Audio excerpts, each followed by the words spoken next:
On a qui avec nous aujourd'hui? Ils sont trois invités aujourd'hui. L'interprète en danse Jean-François Duc. Bonjour Jean-François, on fait une petite note sonore. Bonjour Jean-François. Bonjour. Magnifique voix. L'artiste en danse et instigatrice d'ateliers pour 9 à 99 ans, Sarah Dell'Ava. Bonjour. Et l'une des participantes à l'atelier de Sarah pour nous plonger en immersion, Dounia Ravenel. Bonjour Dounia. Bonjour. Merci à tous les trois d'être avec nous aujourd'hui. Je vais amorcer en vous situant rapidement pour nos auditeurs qui ne vous connaîtraient pas. Jean-François Duc, tu nous arrives de la ville de Québec. À la fois chorégraphe de tes propres œuvres, fondateur de la plateforme de recherche Bloc Danse à Québec, tu es principalement, si je peux me le permettre, interprète pour les chorégraphes Lina Cruz, Daniel Bélanger, Karine Ledoyen, Lydia Vaguerer, Emmanuel Joute, Alejandro De Leon, Alan Lake et des événements spéciaux du Cirque du Soleil. Et j'en manque un évidemment, un chorégraphe en ce moment même à Montréal en tournée des Maisons de la Culture pour interpréter auprès de 5 artistes danseurs Partition Blanche, chorégraphiée par Harold Réaume, le fils d'Adrien Doss. C'est tout bon? Oui, c'est exact. Dévouée à l'art comme façon de se connecter à soi et à l'autre, Sarah Dell'Ava, tu conduis des processus de création auprès de communautés variées, que ce soit avec des adolescents, des immigrants, des personnes aux prises avec une grande vulnérabilité psychique, des aînés ou encore des groupes multigénérationnels. Or, les berceurs du temps, non, Ori, les berceurs du temps, la trace de ceux qui ont marché, les projets se succèdent. C'est également à titre d'interprète pour des chorégraphes comme Manon Ligny, les sœurs Schmout, Emmanuel Joute ou Catherine Godet, que l'on a pu la rencontrer ou encore dans un espace que tu as cofondé, l'espace Oriri, où est encouragée la créativité spontanée. Le 27 février, 12 semaines d'ateliers pour 9 à 99 ans aboutiront à une présentation publique intitulée « En secret ». J'ai tout bon aussi? C'est tout bon. Merci Sarah. Et pour nous en parler, l'une des participantes, artiste visuelle de vie, si mes recherches sont bien menées quelque part, et de profession, Dounia Ravenel, tu peux me rectifier sans problème. Tu as embarqué dans cette aventure qui est En secret. Oui, c'est bien ça. Parfait. Alors, Partition Blanche d'un côté, En secret, à quoi conviez-vous les spectateurs? Je vais commencer avec Jean-François. On convie les spectateurs à venir témoigner d'un long processus de création qui a été, dont les spectateurs ont été partie prenante du processus. C'est une œuvre qui a été créée à 80% devant le regard du spectateur. Donc, les gens sont invités à témoigner de tout ça, de l'accumulation de plusieurs résidences un peu partout au Québec. Puis, vraiment, c'est une pièce quand même, je dirais, assez dense, mais dans le sens vraiment bien rempli et où musique, éclairage, un côté très cinématographique qui est très présent dans le travail d'Harold. Puis, donc c'est ça, c'est vraiment comme l'ensemble d'une pièce qu'on a créée à partir d'un simple duo. Mm-hmm. Dont la partition blanche, qui est vraiment inspirée du texte blanc au théâtre et de la partition en musique. Puis de vraiment un truc où ce qu'on a créé vraiment interchangeable, où tout le monde a pris le rôle de tous et on était capable de faire toute la matière, puis on a vraiment construit la pièce autour de ça. On parle d'un système très complexe auquel le spectateur assiste. Exact. On va revenir là-dessus par rapport à ton expérience d'interprète et comment ça s'est créé à l'intérieur. Je me tourne tout de suite vers les instigatrices de En secret. Sarah. Alors, En secret, c'est une suite donc de 12 rencontres ouvertes à tous. Et ce groupe a cheminé sur 12 rencontres de 2h30 tous les mercredis soirs. Et puis l'idée est vraiment de mener à un partage public des trouvailles, des découvertes, du cheminement qui s'est déroulé pendant ces 12 semaines. Donc, ce à quoi le spectateur est invité, c'est comme une promenade parmi des temples des secrets. si on pourrait dire ça comme ça. C'est un projet aussi multidisciplinaire, donc il y a des danses improvisées, il y a des danses chorégraphiées, il y a des petites minutes vidéo où chaque participant a amené 1 minute de vidéo pour parler sans parler de son secret ou d'un secret qu'il porte. On n'est pas juste fait d'un secret, on a fait de milliards de secrets. Et on a aussi travaillé sur des peintures où chacun a pu aller dessiner, peindre, évoquer un secret, et aussi on a travaillé sur des petits poèmes qui parlent sans parler totalement de ces secrets qu'on a appelés d'ombre et de lumière, parce qu'on est fait à la fois de secrets d'ombre et à la fois de secrets de lumière.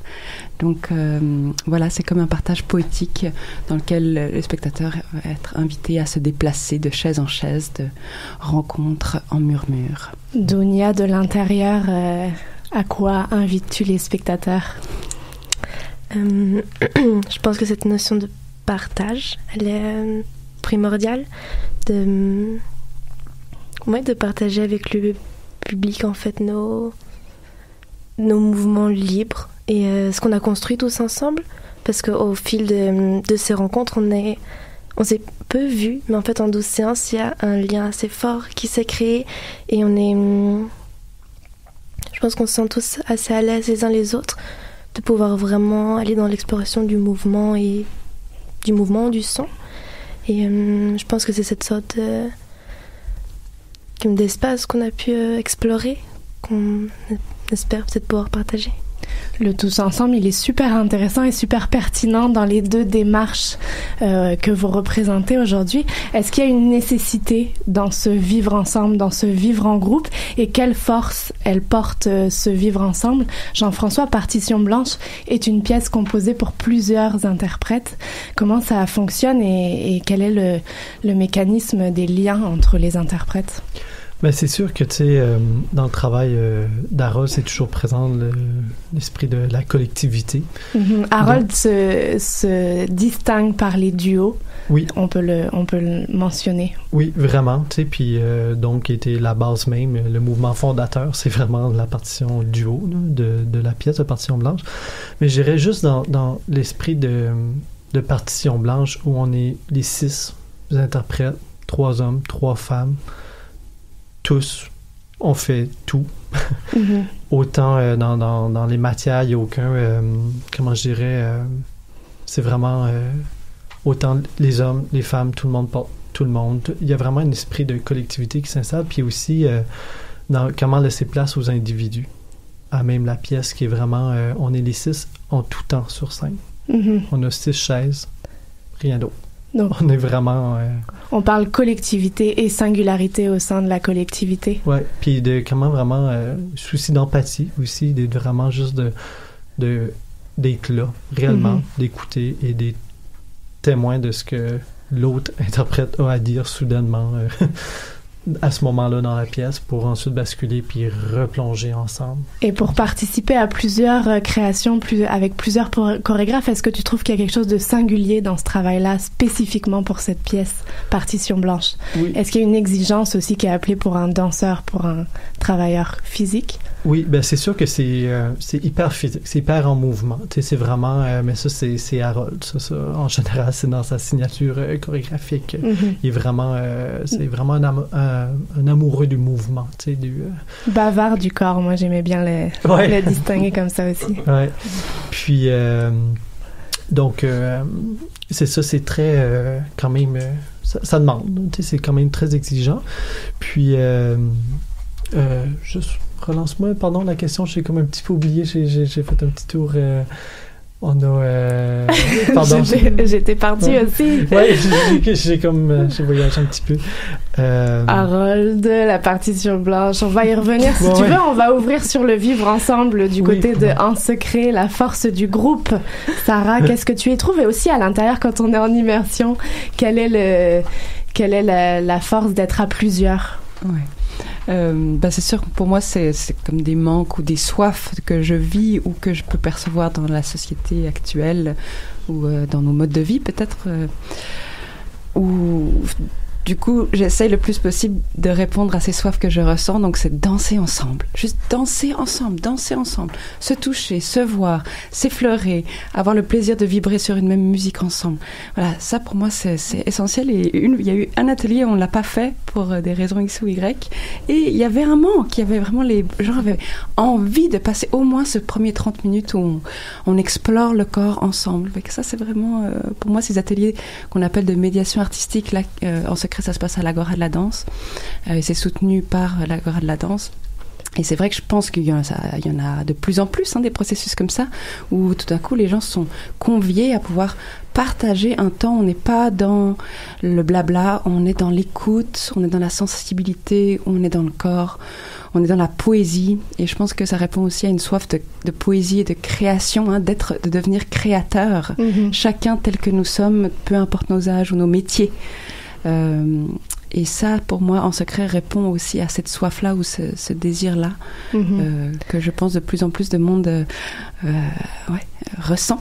T'en es pas à ta première médiation de groupe. Est-ce qu'on est dans une continuité d'un travail? Est-ce qu'on est dans un approfondissement toujours un peu plus d'un certain sujet? Ou est-ce que c'est le désir d'explorer toujours plus l'humain ou autre chose qui t'anime dans la création de ce genre d'atelier?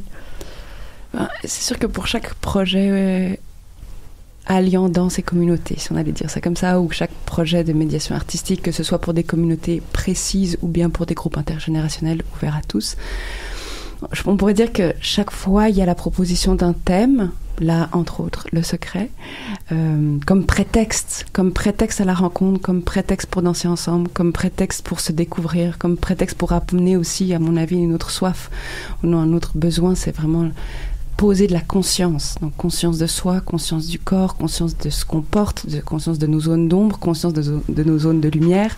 Et donc pour moi, le secret, entre autres, il permet d'aborder tout ça et de rentrer un tout petit peu en connexion avec l'inconnu qui gît en nous. Et voilà. Dounia, toi, qu'est-ce qui t'a amené à participer à cet atelier, justement? J'ai une pratique de mouvement authentique guidée par Sarah. Et j'ai vraiment attirée en fait par ses projets et puis son approche aussi.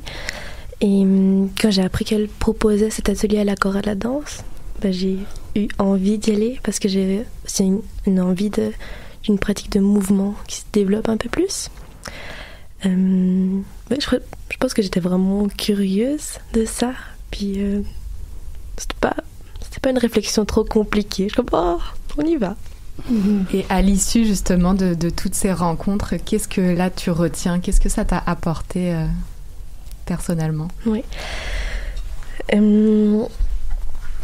Mais que ça me fait beaucoup de bien. Vraiment. Puis je pense d'être en communauté, dans un groupe où on est tous là pour la même chose et il y a résultat une sorte de soutien qui se crée parce qu'on évolue ensemble. Et c'était des moments, et c'est encore des moments qui étaient extrêmement joyeux en fait. Moi j'ai trouvé la notion du jeu qui était très présente, juste de se laisser aller, puis de rire, puis de courir et sauter, puis parfois de rester immobile. Et je pense que comme la texture qui me reste, c'est quelque chose de très coloré en fait. L'expérience du 9 à 99 ans, j'adore à chaque fois le voir écrit partout. Qu'est-ce qu'elle amène à tous, le 99 versus le 9 et le 9 versus le 99? On a juste envie d'être témoin de ce genre de vie et d'humanité. Sarah? En secret, je dirais c'est plutôt du 19, 20 à 70, quelque chose comme ça. Vu que pour moi, ça fait tellement longtemps que je suis dans ce processus, je ne suis qu'émerveillée chaque fois. Je suis en constant étonnement. Mais je vois, c'est même plus quelque chose de spécial pour moi parce que je nage dedans à longueur de journée. Donc peut-être, je ne sais pas pour toi, Dounia, si ça a réveillé quelque chose en toi d'être avec des gens plus si ça âgés. Nourrit. Ouais. Mais extrêmement, c'est extrêmement nourrissant. Puis c'est merveilleux en fait parce qu'on est tous dans des parcours différents et on a tous des vécus différents. Résultat de pouvoir rencontrer tout ça, ça mène plein de qualités différentes en fait de présence. Et il y a beaucoup de circulation, en fait, ça circule beaucoup entre nous. Est-ce que tu ressens qu'il y a eu des limites ou des défis à surmonter que tu ne pouvais pas imaginer? Particulièrement le secret, on peut dire que il y a un travail de confidentialité, d'intimité. Qu'est-ce qu'on décide de révéler ou de garder dans l'obscurité? Pour toi, Dounia? Oui, puis surtout, dans le contact avec l'autre, on a eu beaucoup de moments où on devait se laisser aller à l'autre aussi, comment donner son poids, donner une partie de son toucher. Puis ça, c'est particulier, des fois, d'entrer en contact avec des personnes qu'on ne connaît pas forcément. C'est une intimité sensorielle. Et puis il y a comme une petite marche à passer de « Ok, on y va », puis les deux, on y va ensemble, en fait. Pas juste l'un donne, puis l'autre résiste. Il faut que les deux, on y aille complètement ensemble. On sent la force dans la vulnérabilité, comme consolider la vulnérabilité de chacun aussi, qui est assez intéressante. Je vais ouvrir sur Partition Blanche en essayant de ne pas oublier mes questions. Partition Blanche. Partition Blanche, ce qui m'intéresse aussi, c'est cette idée de page blanche. Est-ce que c'est un mythe, cette idée de page blanche? Est-ce qu'on démarre toujours de zéro et du vide? Ou est-ce qu'on va chercher quelque chose en particulier? Pour toi, Jean-François, comment ça a fonctionné? Oui, c'est sûr que Partition Blanche, ça a commencé dans le cadre de l'expo Corps rebelle au Musée de la Civilisation. Donc, il y avait à même la salle d'exposition il y avait un petit studio. Puis, Harold, cherchant, veut pas, ça fait quand même plusieurs années qu'il crée, que c'est un chorégraphe quand même établi à Québec. Puis, il cherchait quand même à trouver une autre porte d'entrée, que il n'est pas intéressé à juste créer du mouvement pour en créer. Ça, à la base, c'est vraiment pas, même si ça fait partie de lui, d'être en mouvement, de vraiment avoir des propositions très dansées. Mais là, de voir comment créer vraiment une rencontre, puis d'où il a décidé de faire, de rassembler, quelques interprètes dans ce cadre-là, ce qui avait vraiment en mode très laboratoire, vraiment exploration, puis d'inviter les spectateurs à témoigner, à juste regarder, à faire du in and out en bon français. Puis, donc c'est ça. Puis, il a vraiment commencé tout simplement, il crée toujours de manière spontanée. Donc, je pense que oui, pour répondre à la question, je pense que c'est possible, mais c'est sûr que chaque page blanche vient vraiment avec notre état, notre esprit à nous comme artistes, comme créateurs. Donc, c'est sûr qu'elle est déjà un peu teintée, cette page blanche-là. Il y a déjà un petit quelque chose qui vient déjà rapidement se définir, cette page-là, je dirais. Il y a aussi toute la question du risque qui se retrouvait dans tous vos communiqués. Est-ce que, en tant qu'interprète, tu ressens qu'il y a un risque particulier à participer à cette création? Oui, tout le long du processus, pour être honnête, parce que il y avait beaucoup de magie qui se créait en résidence devant les spectateurs, tout ça. Puis là, après nous, OK, il y a quand même la date. À un moment donné, on va se retrouver en salle, puis ça va être un spectacle. Donc, comment amener ça, puis comment créer cette rencontre-là. Donc, c'était vraiment un truc qui était assez... On s'est beaucoup questionné à ce niveau-là. Puis, même à ça, même une fois que la pièce est complètement écrite, je dirais, il y a vraiment un côté où la part de risque, je la trouve encore présente, même si tout est écrit, parce qu'il y a vraiment l'espèce de relation qu'on a instaurée entre nous, tout ça où on saute dans le vide. On espère que l'autre nous attrape. On est juste au niveau de la gestuelle comme telle, mais aussi juste dans le début du spectacle où on a commencé, on fait une genre de mini partition blanche. Vraiment un prologue dans le silence. Tout ça, puis vraiment dans la rencontre avec le spectateur. Puis ça, je trouve qu'au niveau du risque, dans le sens que pour nous, OK, on y va, on fait confiance à notre rythme interne. On écoute, on entend absolument tout dans la salle. Ça veut pas, ça va teinter. Assez rare. Parfois, les artistes sont totalement coupés du spectateur. Oui. Puis donc, il y a vraiment ce petit moment-là où, avec le public, on prend le temps de se rencontrer. On sent vraiment qu'il y a un moment où, OK, tout le monde quitte leur journée, tout le monde, OK, on est arrivé, on s'installe, OK. Puis, on se connecte ensemble, puis là, on rentre comme tel dans la matière. beauté des calendriers, on réalise à quel point chacune des propositions est tournée vers l'humain, pour le partage et la rencontre. Vraiment. C'est à voir, évidemment, le temps file et nous devons déjà nous quitter. Merci à tous les trois d'avoir été avec nous. Je vais rappeler les dates sans me tromper. Partition blanche, dernière prend l'affiche à la Maison de la Culture Rivière des Prairies demain, samedi 23 février. Production Le Fils d'Adrien Danse d'Harold Réaume. Et les présentations publiques finales qui clôturent ces 12 semaines d'ateliers en secret auront lieu le 27 février. Et si vous n'avez pas votre place, désolé, c'est complet. Vous ne pourrez qu'espérer une séance de rattrapage. Mais en attendant, vous pouvez suivre le travail de Sarah Dellava. Merci à tous les trois d'avoir été parmi